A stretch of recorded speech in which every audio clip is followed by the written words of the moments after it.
거지 같이 굴지 말고 이거나 먹고 꺼져. 순간 시간이 멈춘 것 같았습니다. 뜨겁게 끓어오른 갈비찜이 제 얼굴을 덮쳤어요. 뜨거운 양념이 이마를 타고 뺨으로 흘러내렸습니다. 안경이 바닥에 떨어졌고 30년을 아껴 입은 양복에는 고기와 소스가 들러붙었어요. 하나뿐인 딸의 상견례 자리였습니다. 30년 만에 다시 만난 고등학교 동창은 보란 듯이 제 얼굴에 음식을 쏟아부었어요. 이 녀석은 제 꼴을 보며 낄낄거렸지만 저는 말없이 냅킨으로 얼굴에 양념을 닦아낼 뿐이었습니다. 하지만 그놈은 꿈에도 몰랐을 겁니다. 제가 양념을 닦아내는 순간 단순한 복수가 아닌 뼈를 깎는 법의 심판이 시작될 것이라는 사실을요. 이 놀라운 반전이 궁금하시다면 구독 버튼을 눌러주세요. 평범해 보이는 사람들의 숨겨진 이야기를 매일 전해드립니다. 자, 이제 6시간 전으로 돌아가 보겠습니다. 오후 4시 서울 외곽주택가 골목구석에 자리 잡은 작은 세탁소. 푸른 세탁소라는 낡은 간판이 햇빛에 발해 있었습니다. 유리문에는 세월의 때가 묻어 있었어요. 세탁소 안에서 55살의 강민우가 다리미를 들고 와이셔츠를 다리고 있었습니다. 독서용 안경 너머로 보이는 그의 눈빛은 차분했어요. 세탁기는 낡았지만 깨끗하게 정돈되어 있었고 오래된 선풍기가 낮은 소리를 내며 돌아가고 있었습니다. 사장님, 이번 달 세탁비도 다음 달에 드려도 될까요? 70대 할머니가 조심스럽게 물었습니다. 손에 든 지갑이 미세하게 떨리고 있었어요. 할머니, 천천히 주세요. 급하지 않습니다. 민우가 부드럽게 웃으며 깨끗하게 다린 옷을 건넸습니다. 할머니가 고개를 깊이 숙이며 나갔어요. 세탁소 안쪽에서 28살의 강수진이 나왔습니다. 교사복 차림이었지만 수수한 모습이었어요. 아버지를 닮아 눈빛만큼은 또렷했습니다. 아빠, 오늘 상견례잖아요. 긴장되시죠? 수진이 아버지의 어깨에 손을 올리며 물었습니다. 그래, 조금 긴장되는구나. 민우가 안경을 벗어 닦으며 대답했어요. 준혁 오빠는 정말 좋은 사람이에요. 걱정 마세요. 수진의 목소리에는 확신이 담겨 있었어요. 하지만 민우의 얼굴에는 묘한 불안감이 스쳤습니다. 그래, 좋은 사람이면 됐다. 내가 행복하면 그걸로 충분해. 민우가 딸의 손을 꽉 잡았습니다. 오후 5시 민우는 세탁소 안쪽 작은 창고로 향했어요. 낡은 옷장을 열자 30년은 됐을 법한 양복 한 벌이 걸려 있었습니다. 디자인은 구식이었고 소매 부분은 약간 해져 있었어요. 하지만 민우는 조심스럽게 양복을 꺼내 들었습니다. 양복 안감을 펼쳐보니 작은 글씨로 자수가 놓여 있었어요. 사랑하는 딸 수진 탄생 기념. 민우의 손끝이 그 글씨를 따라 움직였습니다. 30년 전 딸이 태어난 그날의 기쁨이 떠올랐어요. 아빠, 그 양복 또 입으시게요? 수진이 문 앞에 서서 물었습니다. 응, 중요한 날에만 입기로 했잖아. 내가 시집가는 날에도 이걸 입고 버질로드를 걸으려고 했어. 민우의 목소리가 잠시 떨렸습니다. 아빠, 수진의 눈가가 붉어졌어요. 민우는 양복으로 갈아입고 시장에서 산 시계를 손목에 찼습니다. 구두도 오래됐지만 정성껏 닦아뒀던 것이었어요. 자, 그럼 출발할까? 네, 아빠. 두 사람은 세탁소 문을 잠그고 밖으로 나왔습니다. 1시간쯤 달려 남산 자락의 고급 한정식 집 앞에 도착했어요. 송악이라는 간판이 고풍스럽게 빛나고 있었습니다. 주차장에는 최신형 외제차들이 줄지어서 있었어요. 민우의 낡은 소형차가 그 사이로 들어가자 이질감이 느껴졌습니다. 발레 파킹 직원이 다가왔어요. 민우의 차를 보더니 표정이 묘하게 변했습니다. 열쇠 주시면 주차해 드리겠습니다. 직원의 목소리에는 약간의 당혹감이 섞여 있었어요. 옆에서 대기하던 다른 직원의 피식 웃는 소리가 들렸습니다. 민우는 아무렇지 않은 척 열쇠를 건넸어요. 수진이 아버지의 손을 꽉 잡았습니다. 아빠, 괜찮아요. 들어가요. 응, 들어가자. 민우가 딸의 손을 다독이며 식당 입구로 향했습니다. 하지만 그의 뒷모습은 어딘가 쓸쓸해 보였어요. 입구를 지나 안내받은 VIP룸. 민우가 문 앞에서 잠시 멈춰 섰습니다. 긴장되시죠? 저도 떨려요. 수진이 아버지를 올려다보았어요. 우리 수진이가 좋아하는 사람이면 아빠는 믿는다. 들어가자. 민우가 깊게 숨을 들이쉬고 문을 열었습니다. 룸 안에는 이미 상대방 가족이 기다리고 있었습니다. 룸은 고급스러웠어요. 은은한 조명이 한옥 스타일의 천장을 비추고 있었고 창밖으로는 남산타워의 불빛이 희미하게 보였습니다. 테이블 맞은편에는 이미 세 사람이 앉아 있었어요. 맨 앞에 앉은 남자는 60살의 박재훈이었습니다. 손목에는 눈이 부시게 반짝이는 금색 시계, 이탈리아제 맞춤 양복의 소매에서는 다이아몬드 커프스 버튼이 빛났어요. 그 옆에는 화려한 옷차림의 여자가 앉아 있었습니다. 목에는 진주 목걸이, 귀에는 다이아몬드 귀걸이를 하고 있었어요. 30살의 박준혁은 수수한 정장 차림에 온화한 눈빛이었습니다. 어서 오세요. 기다리고 있었습니다. 준혁이 벌떡 일어나 인사했어요. 죄송합니다. 길이 좀 막혀서요. 민우가 정중하게 고개를 숙였습니다. 앉으시죠. 재훈이 손짓했어요. 하지만 그의 시선은 이미 민우의 낡은 양복을 훑고 있었습니다. 민우와 수진이 자리에 앉았어요. 처음 뵙겠습니다. 강민우입니다. 박재훈입니다. 태상건설 대표로 있습니다. 재훈이 명함 케이스를 꺼냈어요. 금속 케이스에서 고급 용지로 만든 명함을 탁 소리나게 놓았습니다. 민우는 두 손으로 공손히 받았어요. 저는 명함을 따로 만들지 않아서요. 동네에서 작은 세탁소를 합니다. 세탁소요? 어디서요? 성북구 쪽에 푸른 세탁소라고 작은 곳입니다. 아, 네. 세탁소도 요즘 힘들다던데요. 세탁 픽업 서비스도 생기고 대형 세탁 체인점도 생기고. 재훈의 목소리에 은근한 비웃음이 섞여 있었어요. 아버지, 실례입니다. 준혁이 아버지의 팔을 살짝 잡았습니다. 뭐가 실례야? 사실을 말하는 건데. 재훈이 아들의 손을 뿌리쳤어요. 민우는 아무 말 없이 물잔을 들어 한 모금 마셨습니다. 그때 종업원이 문을 노크하며 들어왔습니다. 주문하시겠습니까? 네, 특선 코스로 주세요. 아, 한우는 2플러스 등급으로 바꿔주시고요. 우리 여기 단골이거든요. 재훈이 능숙하게 주문했어요. 저희는 기본 코스로 주세요. 민우가 조용히 말했습니다. 역시 급이 다르네요. 재훈이 중얼거렸지만 테이블 전체에 들릴 만큼 컸습니다. 재훈은 민우의 얼굴을 자세히 들여다보기 시작했어요. 눈을 가늘게 뜨고 한참을 응시하더니 갑자기 눈이 커졌습니다. 잠깐만요. 혹시 성문고등학교 다니셨어요? 민우의 몸이 미세하게 굳어졌어요. 네, 그렇습니다. 재훈의 눈이 휘둥그레졌어요. 그는 무릎을 탁 치며 소리쳤습니다. 아, 강민우 맞네. 세상 참 좁다. 민우는 대답하지 않았습니다. 야, 너 맞지? 공부만 하더니 도서관에서 살다시피 하던 놈. 점심시간에도 책만 보던 찐따. 재훈의 목소리가 점점 커졌습니다. 재훈아, 오랜만이구나.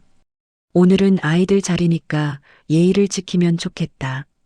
민우의 목소리는 차분했지만 단호했습니다. 예의? 하? 거지 주제에 무슨 예의 타령? 재훈이 빙긋이 웃었어요. 준혁의 얼굴이 창백해졌습니다. 아버지, 제발 그만하세요. 너는 가만히 있어. 옛날 친구 만났는데 반가워서 그러는 거야. 재훈의 눈빛이 달라졌어요. 30년 전 기억이 스쳤습니다. 야, 너 기억나? 내가 너 급식비 빼앗고 가방도 쓰레기통에 버리고 그랬잖아. 추억이다, 추억. 재훈이 낄낄거렸어요. 민우의 주먹이 무릎 위에서 꽉 쥐어졌습니다. 하지만 얼굴에는 아무 표정도 짓지 않았어요. 수진의 눈에서 눈물이 맺히기 시작했습니다. 재훈아, 그건 30년 전 일이야. 우리 이제 어른이고 아이들 앞이잖아. 야, 어른 됐으면 뭐해? 너 여전히 쪼달리잖아. 재훈이 민우의 양복을 손가락으로 가리켰어요. 그 양복 봐라. 몇십 년 된 거야? 구두도 달았고 시계는 또 뭐야? 시장에서 샀니? 민우는 여전히 침묵했습니다. 하지만 그의 눈빛이 서서히 차갑게 변하고 있었어요. 수진이 아버지의 손을 꽉 잡았습니다. 손이 차갑게 식어 있었어요. 솔직히 말해봐, 강민우. 우리 준혁이한테 붙어서 한 몸 잡으려는 거 아니야? 너 그거 아냐? 가난도 죄야. 너네 집안이 우리 준혁이 인생 망치면 안 되잖아. 저는 돈에 관심 없습니다. 우리 수진이가 준혁 씨를 좋아하니까 축복해 주러 온 거예요. 민우의 목소리는 낮았지만 단단했습니다. 좋아하면 뭐해? 집안이 안 맞는데. 재훈이 코웃음을 쳤어요. 30년 전이나 지금이나 넌 변한 게 없구나. 돈으로 사람 위에 서려고 하는 거. 뭐, 너 지금 나한테 훈계질이야? 훈계가 아니라 사실이지. 재훈이 자리에서 벌떡 일어났어요. 의자가 뒤로 밀려나며 삐걱 소리를 냈습니다. 야, 강민우. 내가 뭔데? 뭔데 나한테 이래? 쥐뿔도 없는 게. 민우는 일어나지 않았어요. 그저 조용히 재훈을 올려다볼 뿐이었습니다. 나는 거지 같은 집안이랑 사돈 못 맺어. 너희 딸 데리고 나가. 재훈이 손가락으로 문을 가리키며 소리쳤습니다. 수진의 얼굴이 창백하게 질렸어요. 눈에서 눈물이 주르륵 흘러내렸습니다. 바로 그때 문이 노크되며 종업원이 음식을 들고 들어왔습니다. 실례합니다. 메인 요리 나왔습니다. 종업원은 긴장된 분위기를 눈치채지 못하고 테이블 중앙에 접시들을 놓기 시작했어요. 마지막으로 김이 모락모락 나는 갈비찜이 놓였습니다. 윤기나는 고기, 진한 양념 냄새가 룸 가득 퍼졌어요. 재훈의 시선이 그 갈비찜에 멈췄습니다. 그의 입가에 섬뜩한 미소가 번졌어요. 야, 강민우. 너 급식실에서 갈비 나오면 환장했지? 재훈이 갑자기 갈비찜 접시를 두 손으로 번쩍 들어 올렸습니다. 아버지, 뭐 하시는 겁니까? 준혁이 화들짝 놀라며 아버지의 팔을 잡으려 했어요. 재훈이 아들의 손을 거칠게 뿌리쳤습니다. 이거나 먹고 꺼져. 이 거지 새끼야. 순간 시간이 멈춘 것 같았습니다. 재훈이 접시를 민우의 얼굴을 향해 내던졌어요. 뜨겁게 끓어오른 갈비찜이 민우의 정수리를 덮쳤습니다. 뜨거운 양념이 섞인 국물이 이마를 타고 눈썹 위로, 볼을 타고 턱으로 흘러내렸어요. 무와 당근이 안경알을 가렸고 기름기가 번들번들 빛나며 얼굴을 뒤덮었습니다. 안경이 바닥에 떨어져 덜그럭 소리를 냈어요. 30년 된 양복 어깨에는 고기가 들러붙었고 진한 양념이 천천히 스며들었습니다. 민우는 미동도 하지 않았습니다. 갈비 조각이 어깨에서 툭툭 떨어지는 소리만이 정적을 깼죠. 아! 수진이 비명을 삼키며 벌떡 일어났어요. 눈에서 뜨거운 눈물이 주르륵 흘러내렸습니다. 아빠, 괜찮으세요? 수진이 냅킨을 움켜쥐고 달려가 떨리는 손으로 아버지 얼굴을 닦아내기 시작했어요. 아휴, 속이 다 시원하네. 30년 묵은 체증이 내려간다. 재훈만이 낄낄거리며 웃고 있었습니다. 준혁이 자리에서 벌떡 일어났어요. 얼굴이 하얗게 질렸습니다. 그는 재킷 안주머니에서 하얀 손수건을 꺼냈어요. 급히 민우 앞에 무릎을 꿇고 얼굴을 조심스럽게 닦아내기 시작했습니다. 아버님, 죄송합니다. 정말 죄송합니다. 준혁의 손이 떨렸어요. 눈에는 금방이라도 터질 것 같은 눈물이 고여 있었습니다. 민우는 준혁의 떨리는 손을 가만히 내려다보았습니다. 공포와 죄송함으로 범벅이 된 그 선한 눈빛을 보았어요. 아비와는 다르구나. 민우가 말없이 의자에서 일어났습니다. 갈비 조각이 양복에서 툭툭 떨어졌어요. 수진의 손을 잡고 천천히 룸문을 향해 걸었죠. 야, 도망가네. 역시 쫄보는 평생 쫄보야. 재훈의 비웃음이 등 뒤로 들려왔습니다. 민우는 뒤돌아보지 않았어요. 수진아, 잠깐만. 준혁이 뒤따라 일어나려 하자 재훈이 아들의 팔을 확 붙잡았습니다. 앉아. 저런 것들 쫓아가지 마. 준혁은 멀어져가는 수진의 뒷모습을 안타깝게 바라볼 수밖에 없었어요. 식당 밖으로 나오자 하늘에서 빗방울이 부슬부슬 내리기 시작했습니다. 두 사람은 말없이 식당 앞 벤치로 걸어갔어요. 벤치에 앉자마자 수진이 가방에서 손수건을 꺼냈습니다. 아버지의 양복 얼룩을 닦아내기 시작했어요. 손수건에 기름기가 번졌지만 얼룩은 지워지지 않았죠. 아빠, 미안해. 내가 정말 미안해. 수진이 손수건을 놓고 오열하기 시작했습니다. 저런 집안인 줄 몰랐어. 아빠, 내가 죄인이야. 내가. 민우는 딸의 등을 토닥이며 조용히 웃었습니다. 수진아, 이 양복 말이다. 이거 내가 태어난 날 샀던 거야. 수진이 눈물 젖은 얼굴을 들어 아버지를 바라보았어요. 민우가 양복 안감을 살짝 열어 보여주었습니다. 빗물에 젖었지만 수진은 또렷이 읽을 수 있었어요.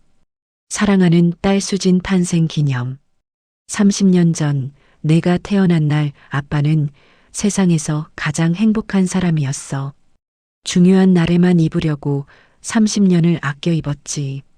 내가 시집가는 날도 이 옷 입고 버질로드를 걸으려고 했는데 민우의 눈가에도 눈물이 맺혔습니다. 수지는 더 이상 말을 잇지 못했습니다. 아버지의 품에 안겨 펑펑 울기 시작했어요. 민우도 딸을 꼭 끌어안았죠. 빗속에서 부녀는 한참 동안 서로를 안고 울었습니다. 얼마나 시간이 흘렀을까요? 수진아, 너 먼저 들어가라. 비 맞으면 감기 걸린다. 아빠는요? 아빠는 조금 이따 갈게. 민우는 지나가는 택시를 세워 수진을 태웠습니다. 택시가 떠나고 민우는 홀로 빗속에 남았어요. 빗줄기가 점점 굵어지고 있었습니다. 얼굴 위로 빗물이 흘러내렸어요. 갈비찜 양념이 빗물에 씻겨 내려갔죠. 민우는 천천히 고개를 들었습니다. 그의 눈빛이 달라지고 있었어요. 아까까지의 다정한 아버지 눈빛은 사라지고 차갑고 날카로운 눈빛이 그 자리를 채웠습니다. 얼음처럼 차가운 눈빛이었어요. 민우는 양복 안주머니에서 휴대폰을 꺼냈습니다. 빗물에 젖지 않게 몸으로 감싸며 번호를 눌렀어요.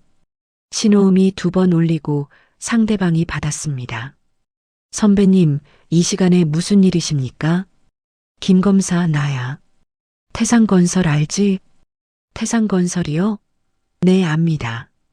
박재훈 회장 회사 아닙니까? 그 회사 조사해봐. 구린 데가 있는지. 횡령, 배임, 비자금. 다 뒤져봐.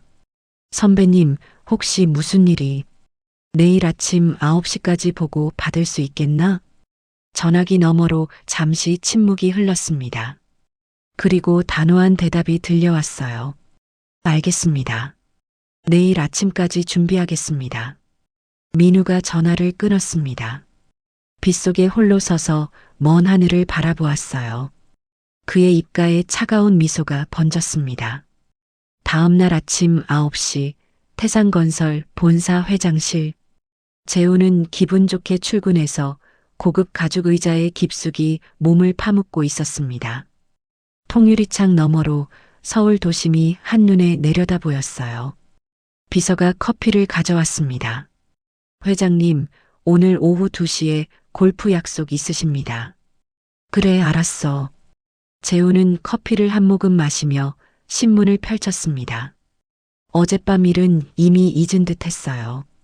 책상에 전화기가 울렸습니다. 회장님, 한빛병원 원장님이십니다. 재훈이 수화기를 들었어요. 네, 회장님. 지난번에 납품하신 의료 장비 말인데요. 계약 검토가 필요할 것 같습니다. 재훈의 미간이 찌푸려졌어요. 무슨 소리예요? 계약서에 사인했잖아요.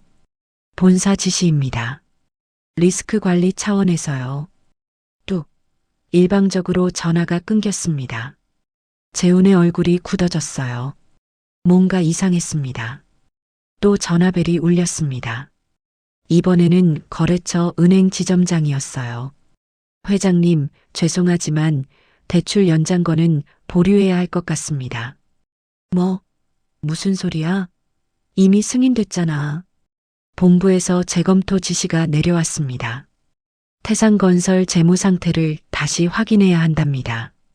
전화가 또 끊겼어요. 재훈의 손이 떨리기 시작했습니다. 커피잔을 내려놓았어요. 또 전화가 왔습니다. 이번에는 아들 준혁이었어요.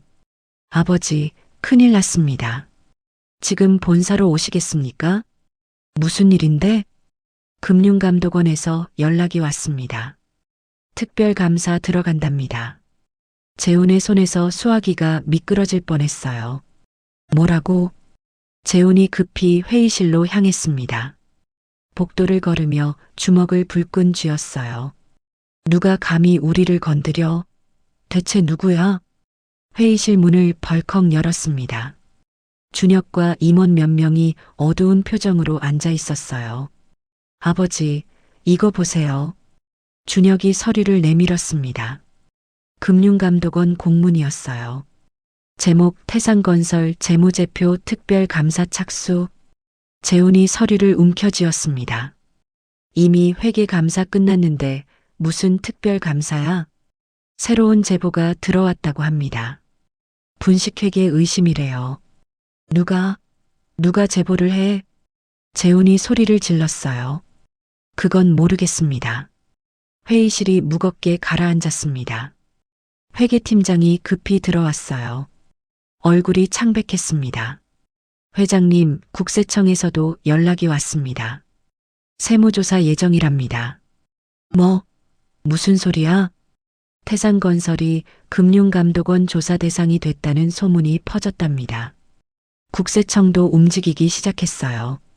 재훈은 의자를 발로 걷어찼습니다. 쾅! 의자가 벽에 부딪혀 쓰러졌어요. 도대체 누가 이러는 거야?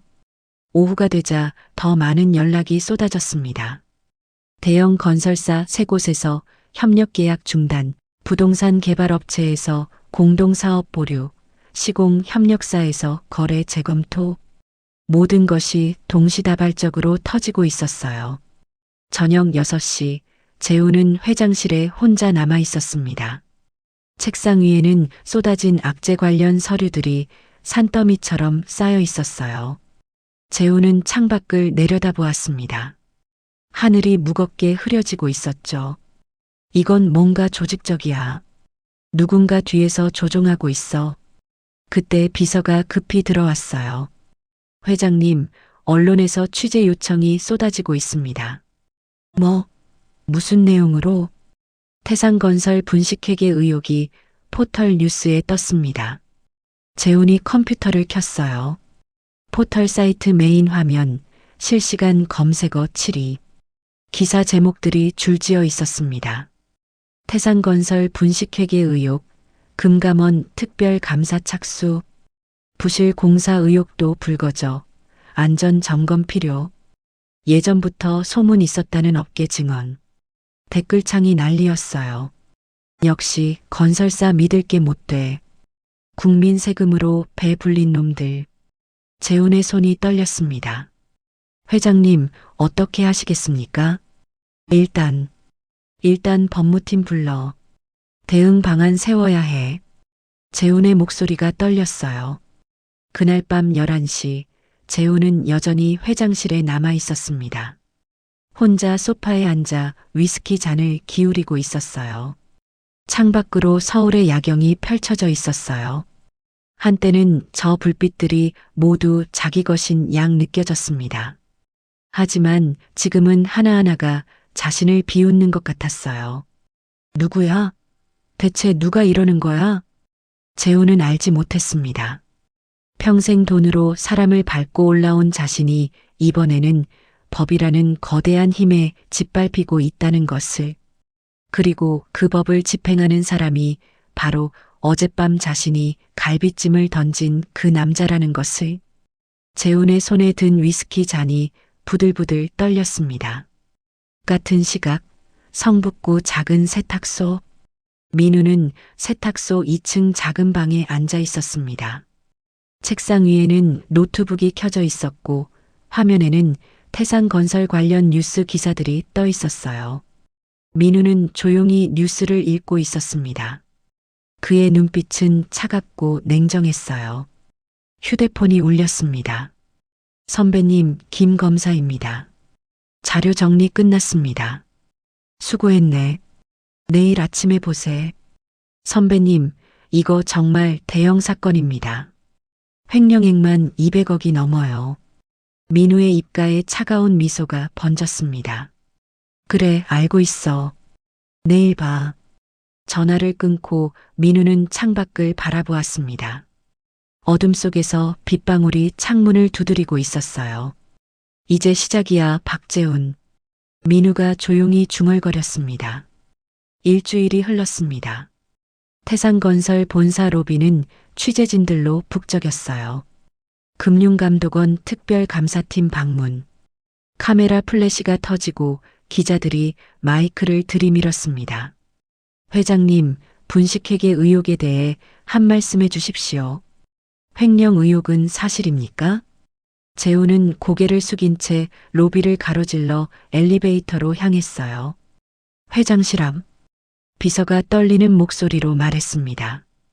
회장님, 금융감독원 감사팀이 회장실에서 기다리고 계십니다. 재훈이 문을 열고 들어갔습니다. 책상 앞에 4명의 감사관이 서 있었어요. 정장 차림에 금융감독원 배지를 달고 있었습니다. 그리고 그 뒤에서 한 남자가 천천히 걸어 나왔어요. 깔끔한 정장에 금융감독원 배지, 차분한 표정. 재훈은 그 남자를 보고 눈이 휘둥그레졌습니다. 너, 강민우? 몸이 얼어붙었어요. 민우는 대답 없이 회장 책상으로 다가왔습니다. 명함 케이스를 꺼내 책상 위에 탁 소리나게 놓았어요. 금융감독원 비상임 자문위원, 특별감사팀 수석 자문관, 강민우. 재훈의 입이 떡 벌어졌습니다. 설마 내가 그 자리에. 민우가 차갑게 미소 지었습니다. 오랜만이구나, 재훈아. 재훈의 몸이 굳어졌습니다. 명함을 집어들었어요. 손이 떨렸습니다. 내 목숨줄을 쥔 게 저놈이었어.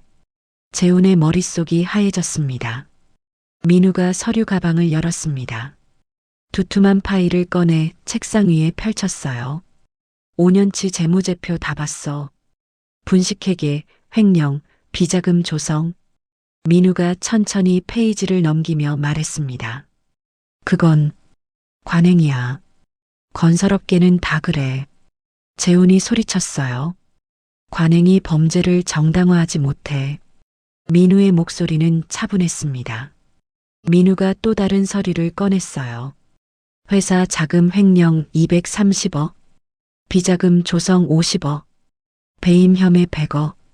재훈이 뒤로 물러섰습니다. 책상 모서리에 걸려 비틀거렸어요. 민우야. 아니, 자문관님. 한 번만. 재훈이 손을 비비며 애원했습니다. 돈 줄게. 얼마든지. 100억? 200억?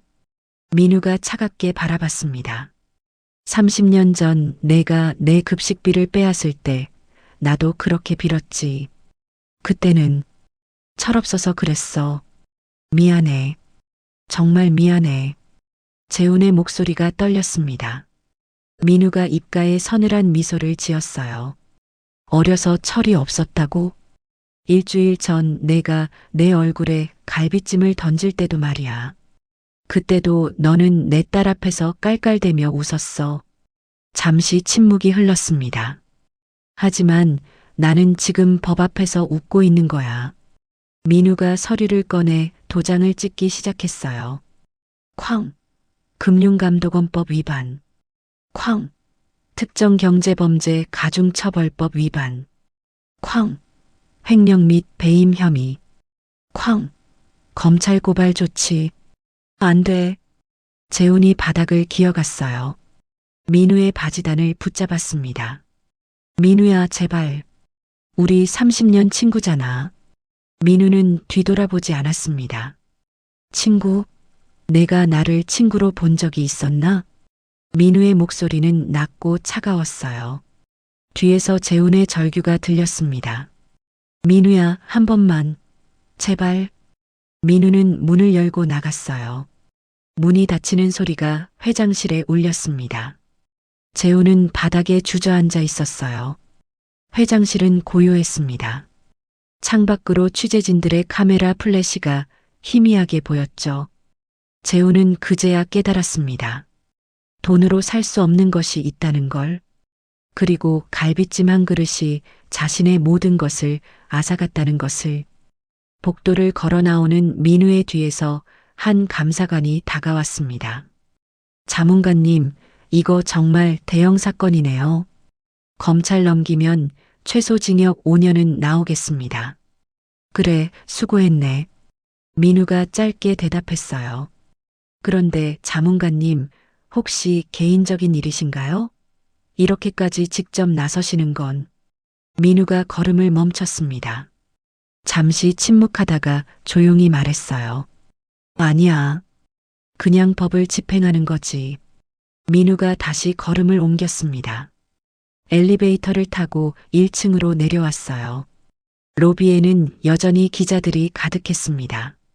민우는 로비를 가로질러 밖으로 나왔습니다. 햇살이 따뜻하게 내리쬐고 있었어요. 민우는 잠시 멈춰서서 하늘을 올려다보았습니다. 구름 한 점 없이 맑았어요. 휴대폰이 울렸습니다. 딸 수진이었어요. 아빠 뉴스 봤어요. 태산건설이. 혹시 아빠가. 민우가 부드럽게 웃으며 대답했습니다. 수진아, 아빠는 그냥 일 처리한 거야. 법대로. 준혁 오빠는 어떻게 되는 거예요? 준혁이는 아무 잘못 없어. 걱정하지 마. 민우의 목소리는 따뜻했습니다. 전화를 끊고 민우는 주차장으로 걸어갔습니다. 낡은 소형차가 여전히 그곳에 서 있었어요. 차에 올라타며 민우는 백미러를 통해 태산건설 본사 건물을 바라보았습니다. 정의는 늦어도 반드시 온다. 민우가 조용히 중얼거리며 시동을 걸었습니다. 이틀 후 서울중앙지방검찰청. 민우는 검찰청 현관을 지나 익숙한 복도를 걸었습니다. 양쪽으로 검사실들이 줄지어 있었어요. 복도를 걷는 검사들과 수사관들이 민우를 보고 고개를 숙였습니다. 선배님, 오랜만입니다. 강 선배님, 잘 지내셨습니까? 민우는 가볍게 고개를 끄덕이며 걸어갔습니다. 경제범죄부 김 검사실 앞에 섰어요. 문을 노크했습니다. 들어오십시오. 민우가 문을 열고 들어갔습니다. 40대 초반의 김 검사가 벌떡 일어나 악수를 청했어요. 선배님, 정말 오랜만입니다. 10년 만인가요? 그렇게 됐구나. 자네 검사된 거 축하한다고 인사도 못했네. 민우가 미소 지으며 악수했습니다. 두 사람이 소파에 앉았어요. 김 검사가 서류 뭉치를 꺼냈습니다. 선배님, 태산건설 건 정말 대단합니다. 이렇게까지 정교하게 숨긴 비리를 어떻게 찾아내셨습니까? 이 일 오래 하다 보면 냄새만 맡아도 안다네. 민우가 담담하게 대답했어요. 김 검사가 서류를 펼쳤습니다. 횡령액 230억, 비자금 50억, 배임 혐의 100억, 총 380억 원 규모입니다. 증거도 완벽하고요. 구속영장 청구는 내일 신청합니다. 도주 우려와 증거인멸 우려가 충분합니다. 민우가 고개를 끄덕였습니다. 그런데 선배님, 김 검사가 조심스럽게 입을 열었어요. 네, 혹시 박재훈 회장과 개인적인 일이 있으신 겁니까? 이렇게까지 직접 나서시는 건. 민우는 잠시 침묵했습니다. 창밖을 바라보았어요. 자네, 내가 왜 검사를 그만뒀는지 아나? 선배님께서 건강 때문이라고 들었습니다. 반은 맞고 반은 틀렸네. 민우가 천천히 말했습니다. 22년 전 내가 경제범죄부에 막 발령받았을 때였어. 첫 사건이 재벌 회장 횡령 사건이었지. 김 검사가 조용히 듣고 있었어요. 증거를 다 모았어. 완벽했지. 그런데 위에서 불기소 처분 지시가 내려왔네. 압력이었어. 민우의 목소리가 낮아졌습니다. 나는 버텼어.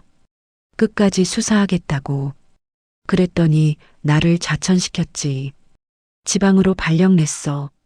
선배님, 그때 아내가 병원에 입원해 있었네. 암이었어.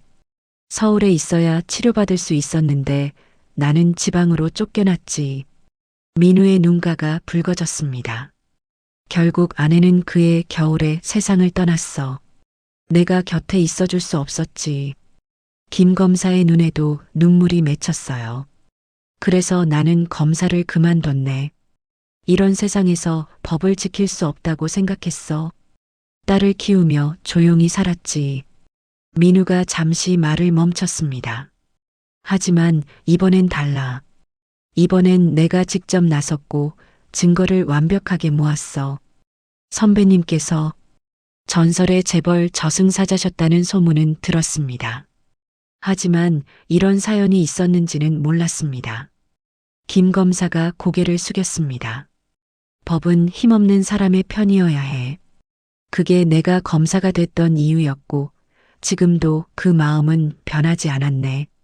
민우가 자리에서 일어났습니다. 자네가 잘 마무리해주게. 나는 이제 뒤에서 지켜보겠네. 선배님, 반드시 정의를 실현하겠습니다. 김 검사가 벌떡 일어나 경례했습니다. 민우가 검사실을 나왔습니다. 복도를 걸으며 오래된 기억들이 떠올랐어요. 22년 전 이 복도를 마지막으로 걸었던 날. 그날의 분노와 좌절. 하지만 오늘은 달랐습니다. 오늘은 정의가 승리하는 날이었어요. 같은 시각 태산건설 회장실. 재우는 변호사 3명과 마주 앉아 있었습니다. 책상 위에는 법률 서적들이 쌓여 있었어요. 회장님, 솔직히 말씀드리면 상황이 좋지 않습니다. 변호사가 침통한 표정으로 말했습니다. 증거가 너무 완벽합니다. 회계장부, 비자금 통장 내역, 횡령 증거. 하나도 빠진 게 없어요. 선처를 받을 방법은 없나? 재훈의 목소리가 떨렸습니다. 자수하시고 전액 반환 의사를 밝히시면 조금이나마 형량을 줄일 수 있습니다. 재훈의 얼굴이 창백해졌어요. 내일 검찰에서 구속영장을 신청한답니다. 재훈이 의자에 깊이 몸을 파묻었습니다. 손이 부들부들 떨렸어요. 변호사들이 나가고 재훈은 혼자 남았습니다. 회장실은 고요했어요. 재훈의 눈에서 눈물이 흘러내렸습니다. 그때 휴대폰이 울렸습니다. 아들 준혁이었어요. 아버지, 저 지금 회사 앞입니다. 올라가도 되겠습니까? 재훈은 대답하지 못했습니다. 목이 메었어요. 아버지, 마지막으로 한 번만 뵙고 싶습니다. 올라오너라. 재훈이 겨우 대답했습니다. 잠시 후 준혁이 회장실 문을 열고 들어왔습니다. 얼굴이 수척해 있었어요. 아버지. 준혁이 책상 앞에 섰습니다. 미안하다, 준혁아. 아버지가 잘못했다. 재훈이 처음으로 아들 앞에서 눈물을 흘렸습니다. 준혁의 눈에서도 눈물이 흘러내렸어요.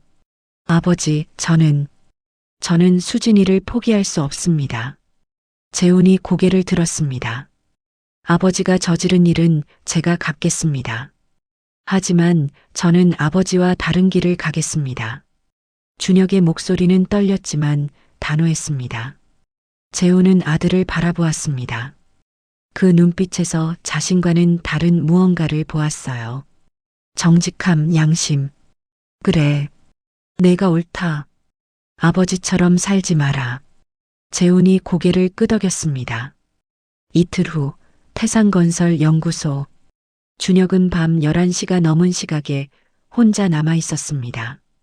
연구소 서류 보관실. 준혁은 오래된 캐비닛을 열고 파일들을 뒤지기 시작했어요. 손이 떨렸습니다. 발견하고 싶지 않았지만 찾아야만 했어요. 첫 번째 파일, 공사원가 내역서.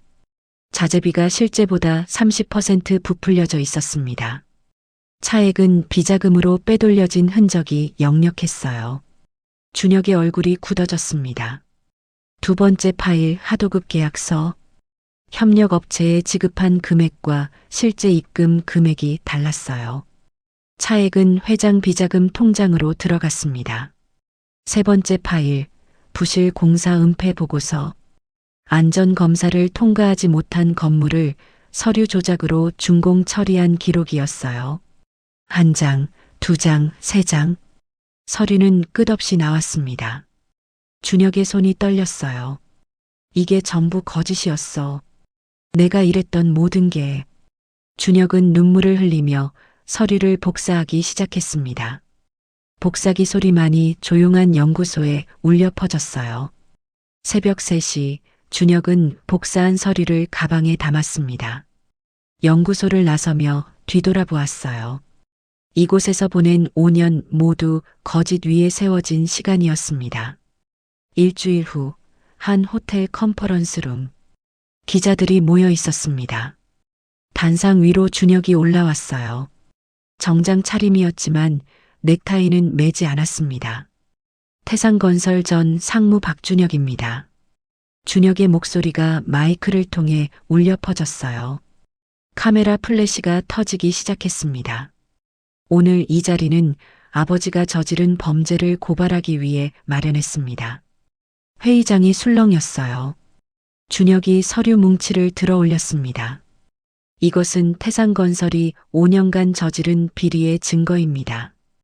횡령, 배임, 부실 공사, 안전기준 위반. 플래시가 더 세게 터졌어요. 국민 여러분을 속였습니다. 협력업체를 착취했습니다. 안전을 돈으로 바꿨습니다. 준혁이 90도로 허리를 숙였습니다. 정말 죄송합니다. 준혁의 목소리가 떨렸어요. 기자 회견이 끝나고 준혁은 피해 업체들을 찾아다니기 시작했습니다. 성북구의 작은 철근 공장. 공장 사장이 준혁을 보고 달려들었어요. 내가 여길 어떻게 와? 50대 남자가 준혁의 멱살을 움켜잡았습니다. 철서? 뺨을 후려쳤어요. 준혁은 피하지 않았습니다. 죽을 죄를 졌습니다. 용서해 주십시오. 준혁이 고개를 숙였어요. 한 달 동안 준혁은 23곳의 협력업체를 찾아다녔습니다. 모든 피해 업체에게 사죄했어요.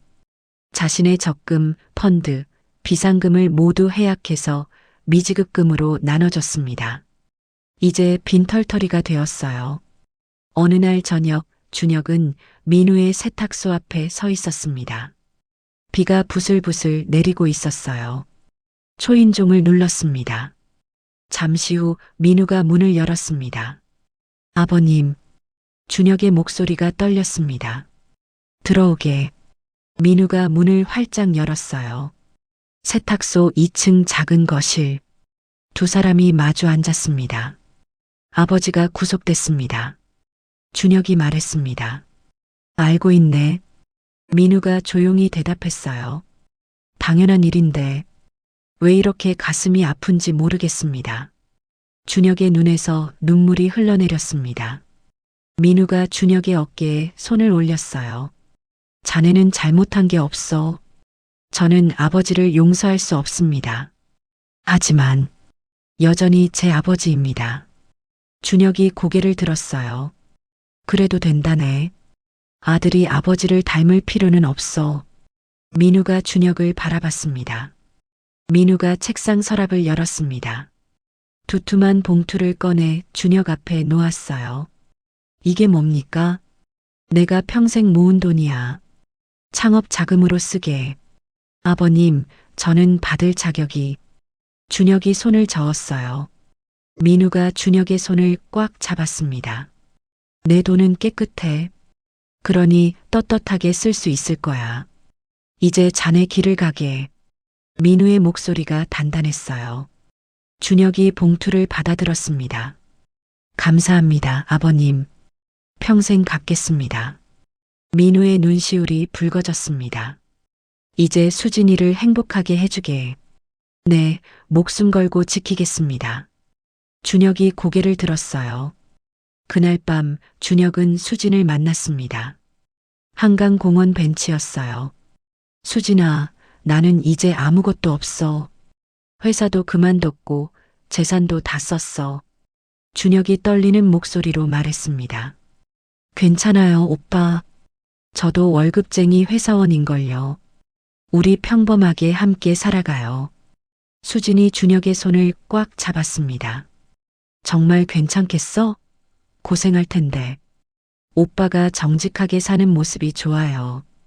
그게 제일 중요해요. 수진이 환하게 웃었어요. 준혁이 수진을 끌어안았습니다. 두 사람은 한강을 바라보며 오래 앉아 있었어요. 강 건너편으로 도시의 불빛이 반짝이고 있었습니다. 그 불빛들은 더 이상 무섭지 않았어요. 새로운 시작이었습니다. 같은 시각, 서울구치소. 재우는 독방에 홀로 앉아 있었습니다. 회색 수감복을 입고 있었어요. 작은 창문으로 달빛이 비쳐 들어왔습니다. 재우는 무릎을 끌어안고 있었어요. 눈물이 뺨을 타고 흘러내렸습니다. 미안하다, 준혁아. 아빠가 잘못했다. 재훈이 중얼거렸습니다. 바깥에서 교도관의 발소리가 멀어져 갔어요. 독방은 고요했습니다. 재훈은 그제야 깨달았습니다. 인생에서 정말 중요한 것이 무엇이었는지를. 하지만 이미 너무 늦었어요. 달빛만이 차가운 독방을 비추고 있었습니다. 2달 후 서울중앙지방법원. 재판장이 판결문을 펼쳤어요. 피고인 박재훈. 특정경제범죄 가중처벌법 위반, 횡령, 배임, 업무상 배임. 재훈은 고개를 떨구고 있었어요. 손에 채워진 수갑이 벌그럭 소리를 냈습니다. 피고인에게 징역 7년을 선고합니다. 쾅! 망치 소리가 법정에 울려 퍼졌습니다. 재훈의 몸이 흔들렸어요. 교도관들이 재훈의 양팔을 잡았습니다. 재훈이 방청석을 돌아보았습니다. 아들 준혁을 찾았어요. 하지만 준혁은 오지 않았습니다. 대신 민우가 방청석 맨 뒤에 앉아 있었어요. 두 사람의 눈이 마주쳤습니다. 재훈의 입술이 떨렸어요. 미안하다. 소리 없이 입모양만 만들었습니다. 민우는 아무 표정도 짓지 않았어요. 그저 조용히 바라볼 뿐이었죠. 재훈이 법정 밖으로 끌려나갔습니다. 민우는 자리에서 일어나 법정을 나왔어요. 복도에서 김 검사가 기다리고 있었습니다. 선배님, 수고하셨습니다. 정의가 승리했습니다. 그래, 자네도 수고했네. 민우가 악수를 건넸습니다. 선배님, 이제 편히 쉬실 수 있겠습니까? 아니, 아직 할 일이 남았어. 민우가 미소 지었습니다. 같은 날 오후 성북구 주택가 작은 한옥 건물에 새 간판이 걸렸습니다. 정직 건축사무소. 페인트 냄새가 아직 남아있는 간판이었어요. 준혁이 깨끗한 셔츠를 입고 사무실을 정리하고 있었습니다. 사무실은 작았지만 햇살이 잘 들어왔어요. 벽에는 정직한 설계, 안전한 시공이라는 문구가 걸려 있었습니다. 초인종 소리가 울렸어요. 어서 오세요. 준혁이 돌아보다가 멈췄습니다. 민우와 수진이 문을 열고 들어왔어요. 아버님, 수진아. 준혁이 급히 다가갔습니다. 소문 듣고 왔네. 사무소 오픈했다며? 민우가 주위를 둘러보며 웃었어요. 네, 덕분입니다. 아직 프로젝트는 없지만 정직하게 일하려고 합니다. 준혁의 목소리에 자부심이 묻어났습니다. 민우가 벽에 걸린 문구를 보았어요. 정직한 설계, 안전한 시공. 좋은 글이구나. 정직하게 한 길만 가려고 합니다, 아버님. 준혁이 단단하게 말했습니다. 수진이 준혁의 손을 잡았어요. 오빠, 자랑스러워요. 민우가 두 사람을 바라보며 천천히 입을 열었습니다. 이제 우리 수진이와의 결혼을 허락하네. 준혁의 눈이 커졌어요. 수진도 놀란 표정으로 아버지를 바라보았습니다. 아버님, 자네는 아비와 다르네. 잘못을 바로잡고 정직하게 시작했어. 그거면 충분해. 민우가 준혁의 어깨에 손을 올렸습니다. 준혁의 눈에서 눈물이 흘러내렸어요. 감사합니다, 아버님. 평생 수진이를 지키겠습니다.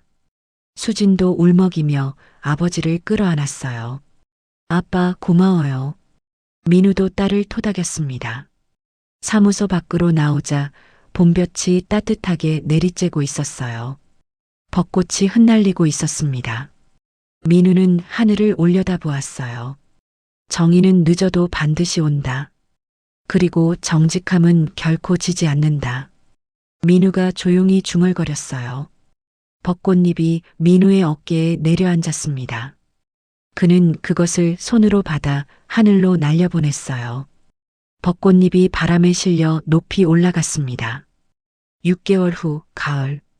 작은 예식장에서 준혁과 수진의 결혼식이 열렸습니다. 화려하지 않았지만 따뜻한 자리였어요. 민우는 30년 된 양복을 입고 딸과 함께 버질로드를 걸었습니다.